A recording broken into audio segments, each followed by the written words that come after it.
हम लोगों ने जो लास्ट टॉपिक किया था वो था ऑब्जर्वेशनल लर्निंग, जिसमें मैंने बेंड्यूरा सोशल एक्सपेरिमेंट के बारे में बताया था। बेंड्यूरा सोशल लर्निंग जिसमें बोबो डॉल एक्सपेरिमेंट था, ठीक है, उसके बारे में हमने पता किया था और मतलब पढ़ा था एक्चुअली में। अब जो है नेक्स्ट टॉपिक वो है कॉग्निटिव लर्निंग, और इसके बाद एक टॉपिक और बचता है वर्बल लर्निंग, जो कि आपके सेशन के लिए है। उसके आगे वाले उन्होंने कटवा दिया, ठीक है। सिर्फ म्यूट कर लेना, ठीक है जी। तो कॉग्निटिव लर्निंग क्या है? एज वी नो, हमें पीछे हमने कॉग्निशन पढ़ा है, तो इसमें इन्होंने बोला है कि आपका learning, thinking, memory, understanding, perception, calculation, ठीक है, ये सब चीज़ें आपकी जो है कॉग्निटिव लर्निंग में कवर होती हैं। और कुछ साइकोलॉजिस्ट जो जैसे इन्होंने एक्सप्लेन किया है कि कुछ साइकोलॉजिस्ट ऑब्वियसली ये एक्सप्लेन करते हैं कि कॉग्निटिव लर्निंग कॉग्निटिव प्रोसेस है। लर्न आप कर रहे होते हो तो ये कॉग्निटिव प्रोसेस पूरे तरीके से होता है, और इसमें जो है काफ़ी सारी अप्रोचेस, जैसे हमने पीछे पढ़ा था SR-SS कनेक्शंस होते हैं। इसमें क्लासिकल ऑपरेंट कंडीशनिंग्स के बारे में है जो इन्होंने यहाँ पे बताया हुआ है, उसके बारे में भी पता चलता है। और यहाँ पे जो दो कॉग्निटिव लर्निंग हमें देखने को मिलती है सिफत, वो है insight learning and latent learning. दो तरीके की लर्निंग होती है।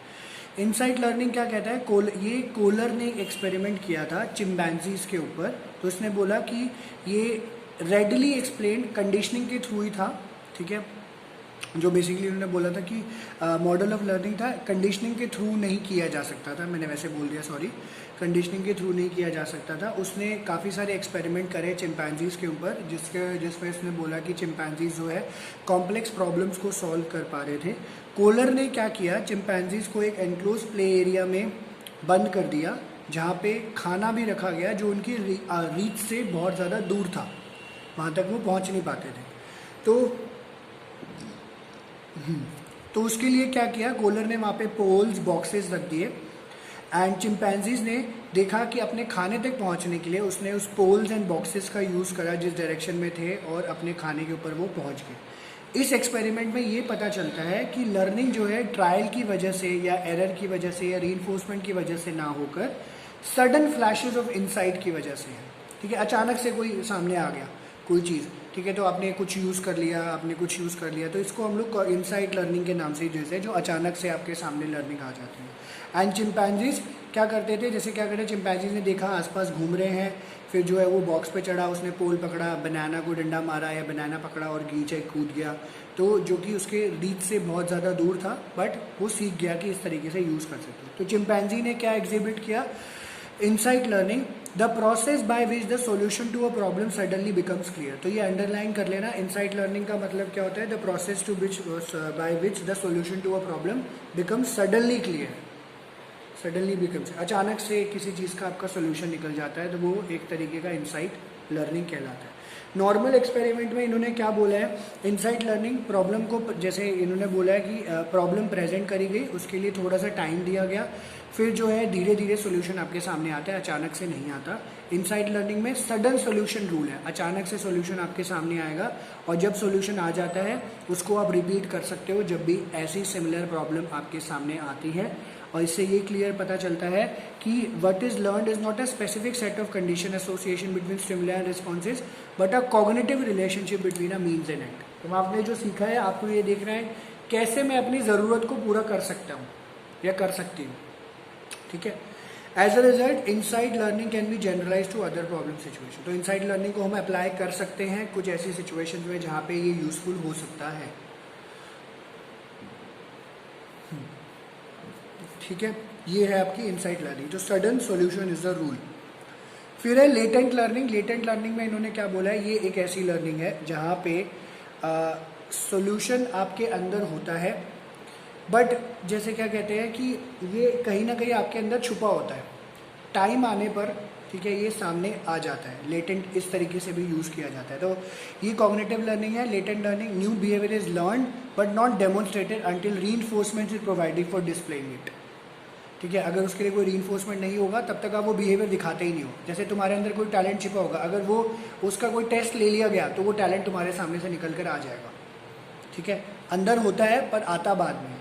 तो टोलमैन ने एक इसके लिए कंट्रीब्यूट किया, to have an idea of latent learning we may briefly understand this experiment. Tolman ने दो ग्रुप्स ऑफ रैट्स को एक मेज में डाला और उनको अपॉर्चुनिटी दिया एक्सप्लोर करने के लिए। एक ग्रुप में रैट्स को एंड ऑफ द मेज में खाना मिला, तो वो जब भी दोबारा उनको रखा गया तो फटाफट वो रास्ता चूज़ करके वहाँ पे चले जाते थे, बिकॉज उनको रीइंफोर्स कर दिया गया था कि आपको खाना मिलेगा, जैसे ऑपरेंट कंडीशनिंग में हुआ था, लिवर प्रेस करके खाना मिलता था। ऑन द अदर हैंड, एक मिनट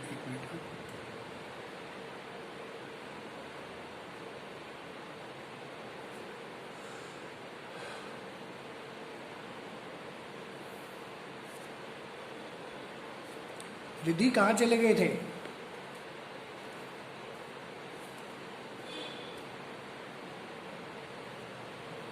मेरा सामान ठीक से देख तो क्या? Okay, sorry. पेज 117 पे है हम लोग रिद्धि, लेटेंट लर्निंग पे। अभी एक टॉपिक मैंने करा दिया है इनसाइट वाला, बट मैंने वीडियो रिकॉर्ड कर लिया, अभी शुरू किया था 10 मिनट पहले बस, ठीक है। तो लेटेंट लर्निंग रिद्धि मैं बता रहा हूँ दोबारा, तो ये ना कॉग्निटिव लर्निंग का पार्ट है। कॉग्निशन में हमने पहले भी डिस्कस किया था कि आपका learning, thinking, memory, perception, understanding, ये सब कॉग्निटिव लर्निंग का पार्ट हो जाता है। तो इसको इस तरीके से ही हम लोग समझ के चलते हैं। इसमें एक इनसाइट लर्निंग है, जिसमें अभी मैंने बताया कि इनसाइट लर्निंग में sudden solution is the rule. अचानक से कोई सोल्यूशन आपके सामने आ जाता है, उसको हम लोग इनसाइट लर्निंग बोलते हैं। वीडियो मैंने रिकॉर्ड कर ली है रिद्धि, तो एक बार देख लेना, 5 मिनट की ही वीडियो है वो वाली इनसाइट लर्निंग वाली, तो फटाफट फास्ट फॉरवर्ड करके देख लेना, ईजी हो जाएगा। लेटेंट लर्निंग में दोबारा बता देता हूँ, अभी जस्ट पढ़ना ही शुरू किया था। तो ना ये टोलमैन ने एक्सपेरिमेंट किया था। लेटेंट में क्या होता है, ये आपकी जो लर्निंग है वो अंदर होती है आपके अंदर, बट वो किस टाइम आने पर जब कोई ऐसा रीइंफोर्स कर देता है किसी तरीके से, तो ही आप ये लर्निंग शो करते हो। तो जैसे इन्होंने बताया, in a latent learning a new behaviour is learn but not demonstrated until reinforcement is provided for display. Tolman made an early contribution to the concept. To have an idea of latent learning, we may briefly understand his experiment. Tolman put 2 groups of rats in a maze and gave them opportunity to explore. तो उसने क्या हुआ, 2 groups of rats को लिया, मेज में डाल दिया और उनको एक्सप्लोर करने के लिए बोला। एक ग्रुप ऑफ रैट को लास्ट में मेज के एंड पे खाना दे दिया कि तुम्हें खाना मिल जाएगा, जैसे ऑपरेंट कंडीशनिंग में भी किया था, लिवर प्रेस करके आपको खाना मिल जाता था। On the other hand, rats को सेकेंड ग्रुप में कोई भी किसी तरीके का रिवॉर्ड नहीं दिया गया, एंड किसी भी तरीके तो उनको जो है ऑब्वियसली जब नहीं दिया गया तो उसको लर्निंग भी नहीं हुई। But later when these rats were reinforced, they ran through the maze as efficiently as the rewarded. पर दोनों को जब मेज में डाला गया एक्सपेरिमेंट के बाद, एक को खाना मिला एक को नहीं मिला, तो दोनों इफेक्टिवली ही भागे, क्रॉस कर गए मेज, ठीक है। तो टोलमैन ने बताया, Tolman contented that the unrewarded rats had learn the layout of the maze early in their exploration, they just never displayed their later learning until the reinforcement was provided, ठीक है। तो उनको जब तक रखा नहीं गया, सीख दोनों ही गए थे, एक रिवॉर्डिंग वाले भी और नॉन रिवॉर्डिंग वाले भी, पर उनके सामने जब ये रीइंफोर्समेंट रखी गई मेज, तब वो इजिली क्रॉस कर पाए। And instead the rats developed a cognitive map of the maze, that is a mental representation of the spatial location and direction which they needed to reach their goal. Geography मतलब रास्ता, directions आपको देखनी पड़ती है, तो cognitive map भी आप यहाँ पे मार्क कर लेना, 1 और 2 मार्कर में आ जाता है कि आप दिमाग में अपना एक मैप बना ले, तो ये करना है, ये करना है, ऐसे करना है, इस रास्ते से जाना है, ये चीज़ यहाँ पे बताई जाती है, ठीक है जी। तो ये कॉग्निटिव था और लर्निंग था। इनसाइट एंड लेटेंट दोनों टॉपिक्स 4 मार्कर हैं। इनसाइट लर्निंग में तो जो है कोलर का चिंपैंजी वाला एग्जाम्पल है। चिंपैंजी से मैं एक बार फटाफट ब्रीफ कर देता हूँ। चिंपैंजी से दूर करके एक जो है उसका फ्रूट्स लटका दिए गए थे इस तरीके से, और चिंपैंजीज के लिए वहाँ पे पोल्स, बॉक्सेस वगैरह रख दिए गए। अब उसको वो खाना चाहिए था, तो वो उसके पास कोई सोल्यूशन नहीं था, तो उसने क्या किया, चिंपैंजीज को समझ आ गया, उसने बॉक्स इधर किया पोल के पास, इस तरीके से चढ़ चुड़ के, और अपना खाना जो है उन्होंने तोड़ लिया वहाँ से इस तरीके से। तो इसमें यही बताया कि वो याद नहीं था बिहेवियर इनसाइट लर्निंग में, बट डेमोन्स्ट मतलब वो जब देखा गया कि इस तरीके से मुझे करना चाहिए, तो उसने जो है क्यूज यूज़ करे, उसको यूज़ करके अपना जो है फूड को वो हासिल कर पाया, ठीक है। ये इनसाइट लर्निंग होता है, where sudden solution is the rule. तो इसमें लिखा हुआ है, the process by which the solution to a problem suddenly becomes clear. अचानक से आपके सामने कोई सोल्यूशन आ जाता है, ठीक है, ये इन्होंने बताया, ओके। अब जो लास्ट है आप लोगों के लिए, जो इस सेशन का है, इस सेशन के लिए यहीं तक करना है वर्बल लर्निंग। वर्बल लर्निंग भाई बोल बोल के हम लोग याद कर रहे होते हैं, तो कई बार हम रट्टा मारते हैं, जैसे गाने याद हो जाते हैं हमें, तो सुन सुन के ऑडिटरी हमें, और बोल बोल के हमें वो याद हो जाते हैं, ठीक है। दिल का दरिया बह ही गया, ठीक है, और and so and so and so and so, ये सब चलता रहता है। तो वर्बल लर्निंग कंडीशनिंग से डिफरेंट है, हम लोगों तक ही लिमिटेड है क्योंकि ह्यूमन बींग्स ही कर पाते हैं। ह्यूमन बींग्स जो है आपने देखा है किसी भी नॉलेज को एक्वायर कर पाते हैं, और सी ऑब्जेक्ट इवेंट उसके फीचर्स के बारे में, एंड उसके साथ हम वर्ड्स एसोसिएट कर पाते हैं। तो we remember, we know, we are wearing spectacles, I am wearing a shirt, Sifat है, रिद्धि है, सो एंड सो है, इस तरीके से देखा जाता है। And psychologists have developed a number of methods to study this kind of learning in a laboratory setting. Each method is used to investigate specific questions about learning of some kind of verbal material. And in the study of verbal learning, psychologists use a variety of material including nonsense labels, familiar words, unfamiliar words, sentences and paragraphs, ताकि हमें ये पता चल जाए कि एक इंसान learn कर पाता है कि नहीं। तो आप ये पीछे देखोगे एक बॉक्स बना हुआ है टेबल 6.2, ये एक्सपेरिमेंट्स करे गए थे। नॉनसेंस सिलेबल्स है, इसका कोई सर पैर नहीं है, ठीक है, याद भी नहीं होते। अनफेमिलियर वर्ड्स हैं, अनफेमिलियर वर्ड्स मतलब ये वर्ड एक्चुअली में एग्जिस्ट नहीं करते बट फॉर्म ज़रूर होते हैं, जैसे जिल्क, प्लम्ब, वर्ब, ब्लाउड, थिल, स्कॉफ, टेनोर, रैक, बाउ, माल, पैटर, मैन, स्काइड्रा, बोर्ज, डीवन। तो बोलने में प्रोनाउंसिएशन में बोलने में ऐसा लग रहा है कि हमें सुने हुए हैं बट ऐसे कभी वर्ड्स होते नहीं। एंड फेमिलियर वर्ड जिससे हमें पता होता है, ठीक है, इस तरीके से यहाँ पे बताया हुआ, boat, nose, no, goal, bowl, load, feet, meet, tent, foam, इस तरीके से, ठीक है। अब जब भी हम जो कहते हैं method use in studying verbal learning, verbal learning को स्टडी करने के लिए हम लोग कैसे समझ सकते हैं, इसमें इन्होंने इसको समझाया है। पेयर्ड एसोसिएट लर्निंग करी जाती है एक तो, ठीक है, ये पहला तरीका है, which says that this method is similar to SS and SR learning. It is used in learning some foreign language equivalent of mother tongue word. First, a list of paired associates is prepared. The first word of the pair is used as the stimulus and the second word as the response. Members of each pair may be from the same language or two different language. A list of such words is given in table 6.2. तो जैसे अगर कोई foreign word आपको याद करना है, तो अब मैंने जैसे स्टिमुलस ले लिया फॉरेन वर्ड, और जैसे स्टिमुलस ले लिया हमने अपना वर्ड, और रिस्पॉन्स उसका हमें जो आंसर चाहिए एक्चुअली में वो आप शो कर सकते हो। जैसे मैंने बोला, जैसे मैंने रिद्धि को बोला, रिद्धि तुम सारे स्टिमुलस और रिस्पॉन्स दोनों याद करो, तो मैं बोलूँगा जैसे डैक्स, तो रिद्धि बोलेगी कोल, मैं बोलूँगा वैक, तो रिद्धि बोलेगी हिल, मैं बोलूँगा लर, रिद्धि बोलेगी रूफ। इस तरीके से जो है ये करा जाता है। And the first member of the pair are nonsense labels and the second are nouns. The learner is first shown both the stimulus response pair together and is instructed to remember and recall the response after the presentation of each stimulus term, जो कि मैंने अभी करके दिखाया. After that, a learning trial begins. One by one the stimulus words are presented and the participant tries to give the correct response term. तो मतलब trial करे जाते हैं, बिकॉज अगर जैसे चाहे रिद्धि है चाहे सिफत हो, मैं हूँ, एक बार में शायद याद ही नहीं होगा, तो एक ट्रायल, दो ट्रायल, तीन ट्रायल, चार ट्रायल, इस तरीके से हमें करना पड़ेगा। अगर फेलियर होता है, he or she is shown the response one. In one trial, the stimulus trials are shown. Trials continue until the participant gives all the response words without a single error. The total number of trials taken to reach the criteria becomes a measure of paired associate learning. तो जितना time लगेगा averagely, ठीक है, तो हम उसको मानेंगे कि ये 4 या 5 ट्रायल में या 2 ट्रायल या 10 ट्रायल में ये पूरा हो सकता है पेयर्ड एसोसिएट लर्निंग। इस तरीके से इन्होंने यहाँ पे बताया, ठीक है। रिद्धि, सिफत, ये बात समझ आई? Yes, sir. ठीक है, Yes, sir. ठीक है, ठीक है जी, ठीक है। फिर होता है सीरियल लर्निंग, ये हम लोग बचपन में करा करते थे सीरियल लर्निंग। तो ना 1 2 3 4 5 फॉर्मेट उसमें पूछ लो, अगर बीच में से किसी ने पूछ लिया तो वो भूल जाते थे हम लोग, ठीक है, क्योंकि बच्चे थोड़ा सा याद रखते थे सीरियल वाइज। मैं भी बहुत पिटता था इसमें भी। तो this method of verbal learning is use to find out how participant learn the list of verbal items and what process involve. First, list of verbal item that is nonsense labels, most familiar और least familiar word, interrelated word etcetera are prepared. जैसे ऊपर इन्होंने बना रखे हैं nonsense, unfamiliar, familiar, इसकी list बना लो, पार्टिसिपेंट को पूरी लिस्ट दिखाओ और उनको बोलो सीरियल ऑर्डर में बताएं. In the first trial first item of the list is shown, ठीक है, पहली आइटम दिखाई जाएगी और पार्टिसिपेंट को बोलेंगे प्रोड्यूस करो, ठीक है। जैसे मैंने लिस्ट बना ली नॉनसेंस लेबल्स की, फिर अनफेमिलियर की, फिर फेमिलियर की. नॉनसेंस दिखा रहा हूँ तो अनफेमिलियर बताना है, अनफेमिलियर दिखा रहा हूँ तो फेमिलियर बताना है, ठीक है। आई होप क्लियर हो. नॉनसेंस दिखा रहा हूँ तो अनफेमिलियर बताना है, अनफेमिलियर दिखा रहा हूँ तो फेमिलियर बताना है, ठीक है. एंड इफ ही और she fails to do so within the prescribe time, the experimenter present the second item.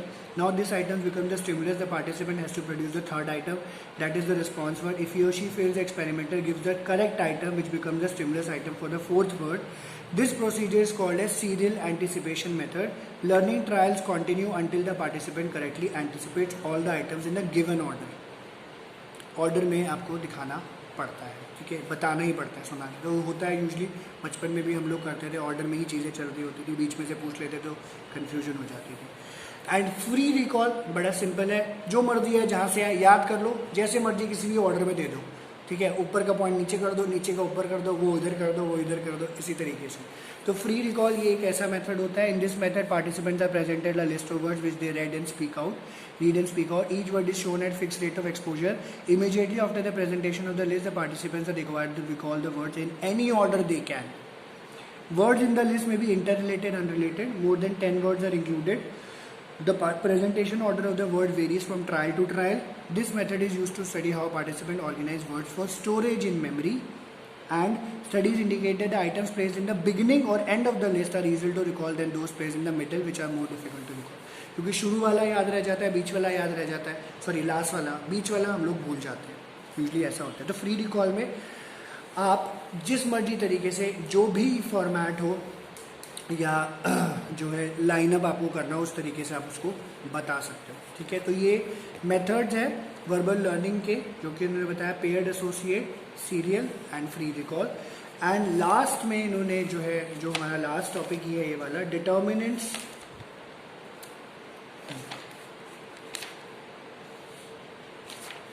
एक मिनट, लर्निंग, अच्छा लास्ट नहीं है, लर्निंग डिसेबिलिटी वगैरह भी है, ओके, लर्निंग डिसेबिलिटी है इसमें, ओके। तो इसमें इन्होंने फिर डिटर्मिनेंट्स और वर्बल लर्निंग के बारे में भी बताया है। तो ऑब्वियसली आप जब भी लर्न कर रहे होते हो तो बहुत सारे फैक्टर्स होते हैं जो जिसके पीछे वो काम कर रहे होते हैं। जैसे आप देखते हो, आप जब भी एसएसटी पढ़ रहे होगे या साइंस पढ़ रहे होगे, ठीक है, इसमें काफ़ी ज़्यादा कंटेंट आपको याद करना पड़ता है। तो वर्बल लर्निंग मतलब आप जब याद कर रहे हो तो उस पॉइंट ऑफ व्यू से आप देखते हो कि काफ़ी सारे फैक्टर्स काम करते हैं। कहते हैं verbal learning has been subjected to most extensive experimental investigation. These studies have indicated that the course of verbal learning is influenced by number of factors. The most important determinants are the different features of the verbal material to be learned. अब जो भी आप याद कर रहे हो उसका एक अपना फीचर है। आप बोलोगे वही क्वेश्चन ही याद होना, उसका भी एक फीचर आ गया, ठीक है, बट कैसे? तो ये डिपेंड करता है लेंथ ऑफ द लिस्ट, कितना बड़ा है। अब आपको दिक्कत होती होगी, बहुत बड़ा आंसर होगा तो याद करने में डिफिकल्टी हो रही होगी, सिफत को भी होती होगी, रिद्धि को भी, मुझे भी होती थी, ठीक है, बड़ा नेचुरल है। एंड इम्पॉर्टेंटली सबसे इम्पॉर्टेंट उसको समझना, मीनिंगफुलनेस ऑफ द मटीरियल, ये दो सबसे बड़े फैक्टर है। अगर आपको समझ आ रहा है तो याद हो जाएगा, अगर बहुत बड़ा है तो याद नहीं होगा, छोटा है तो याद हो जाएगा, बट अगर छोटे में भी अगर समझ नहीं आ रहा होगा तो भी याद नहीं होगा, ठीक है। तो meaningfulness of material is measured in several ways. The number of association elicited in a fixed time, familiarity of material and frequency of use, relation among the words in the list, and sequential dependence of each word of the list on the preceding words are used for assessing meaningfulness. Meaningfulness का कैसे पता चलता है? जो भी आप पढ़ रहे हो एक दूसरे के साथ एसोसिएटेड है, उसका कुछ कनेक्शन है, समझ आ रही है, ठीक है, या वो टॉपिक आपको जो समझाना चाह रहा है वो समझ आ रहा है, तो मीनिंगफुल मटेरियल बन सकता है। अगर आपके लिए मीनिंगफुल नहीं होगा तो दिक्कत होती है। जैसे सिंपल सी बात है, 10th तक तो आप एक कॉन्टिन्यूएशन में एक कनेक्शन वाली चीज़ें पढ़ते हुए आए हो, अब बिल्कुल कम्प्लीटली डिफरेंट हो गया, ठीक है, तो ये थोड़ा सा आपको फिर दिक्कत करेगा भी, कभी कभी जो है दिक्कत कर सकता है। तो मीनिंगफुल होना चाहिए material. List of nonsense labels are available with different level of association. The nonsense label should be selected from a list of containing the same association value on the basis of research finding the following generalization have been made. तो ये बड़ा simple है, ज़रूरी नहीं है कि आप list के पॉइंट ऑफ व्यू से चलो, जो इन्होंने यहाँ पे दी हुई है टेबल में। कहते हैं ये याद रखना, यहाँ से ये इंपॉर्टेंट है डिटर्मिनेंट्स में। आप पहले तो लिखते हो कि length of the material meaningfulness, सबसे पहले इन्होंने बोला है 119 पे जो राइट हैंड साइड पे है, learning time increases with increase in the length of the list, occurrence of words with lower association value और lack of relation among the item in the list. तो अगर बहुत बड़ा है टाइम लगेगा, word ऐसे अकर कर रहे हैं जिसका कोई एसोसिएशन ही नहीं है एक दूसरे के साथ, या फिर कोई रिलेशन ही नहीं बना पा रहे हो, तो याद नहीं होएगा।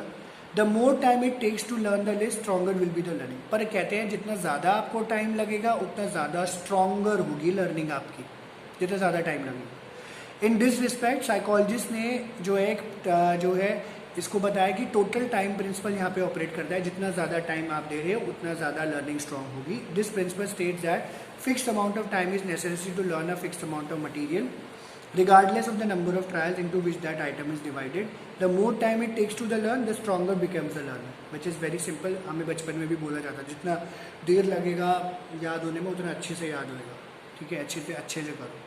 फिर कहते हैं if participants are not restricted to give serial learning to give to the serial learning method and allowed to give free recall, verbal learning becomes organizational. तो आप अपने तरीके से आपको बोलेंगे सीरियल वाइज ही करना है तो फिर दिक्कत हो सकती है. आपको बोलेंगे कि अगर फ्री रिकॉल करना है तो थोड़ा सा स्लाइटली ईजी रहेगा. It implies that in free recall participant recall the words not in their order of presentation but in a new order of sequence.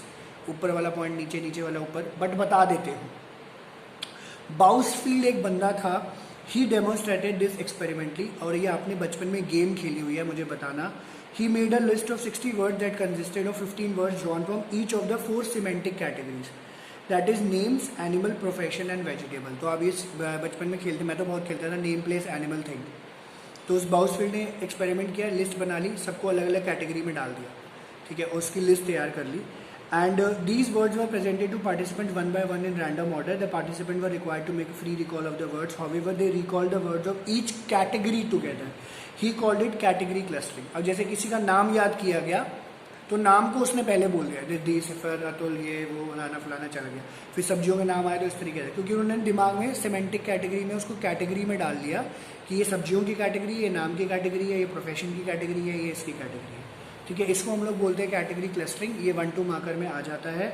And it is worth noting that though the words were presented randomly the participants organise them category wise. Here category clustering occurred because of the nature of the list. It has also been demonstrated that free recall is always organized subjectively. Free recall जब भी आप करोगे, चाहे वो आप कर रहे हो चाहे वो मैं कर रहा हूँ, हम इसको सब्जेक्टिवली ही करेंगे अपने हिसाब से. Subjective organization shows that participants organize words or items in their individual ways and recall accordingly. तो जैसे आप रिद्धि का अपना तरीका है याद करने का, मेरा अपना है, सिफत का अपना है. फ्री रिकॉल भी हम अपने तरीके से करेंगे, ये नहीं है कि सब लोगों का सेम पैटर्न हो जाएगा. And verbal learning is usually intentional but a person may learn some feature of the words unintentionally और इंसिडेंटली. तो कई बार हम लोगों के सामने भी ऐसा इंसिडेंट हो जाता है कि हमें याद तो कुछ करना है बट पर्पसफुली कुछ और याद हो जाता है. In this kind of learning participant notice feature such as whether 2 or words more rhyme. तो राइमिंग वर्ड्स है तो याद कर लिया, जहाँ अच्छा इसका मतलब ये ऐसा ऐसे इस तरीके से याद हो गया. Start with identical letters, same line से या वर्ड से शुरू, अल्फ़ाबेट से शुरू होते हैं. This verbal learning is both intentional as well as incidental, ठीक है. तो वर्बल लर्निंग आप अपने हिसाब से करते हो. वर्बल इंसिडेंटल भी हो सकती है और वर्बल जो है वो इंटेंशनल भी हो सकती है.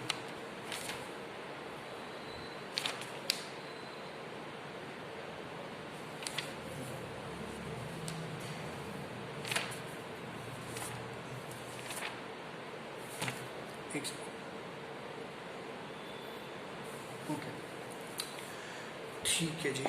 रिद्धि, सिफत, ये वाला टॉपिक आपको समझ आया या इसमें कुछ पूछना है आपको? यस सर, समझ आया. आगे सर. ठीक है.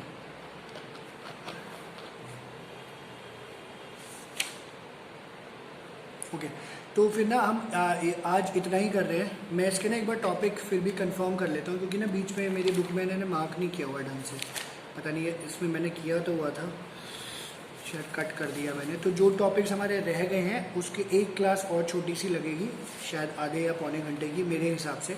इसको फिर हम लोग नेक्स्ट क्लास में ले लेते हैं, ठीक है. आज हम फिलहाल इतना ही करते हैं, ठीक है. और इसकी वीडियो मैंने रिकॉर्ड कर ली है, ये मैं आपके साथ शेयर कर लेता हूँ. पिछले वाले भी शेयर कर दी थी ताकि आपकी एक रिवीजन चलती रहे. वो ठीक थी वीडियो, कोई दिक्कत तो नहीं आई थी उसमें आपको? नहीं सर. ठीक है, चलो cool. Thank you very much. आप इसको बाकी फिर नेक्स्ट क्लास में कवर करते हैं क्या? Okay, bye.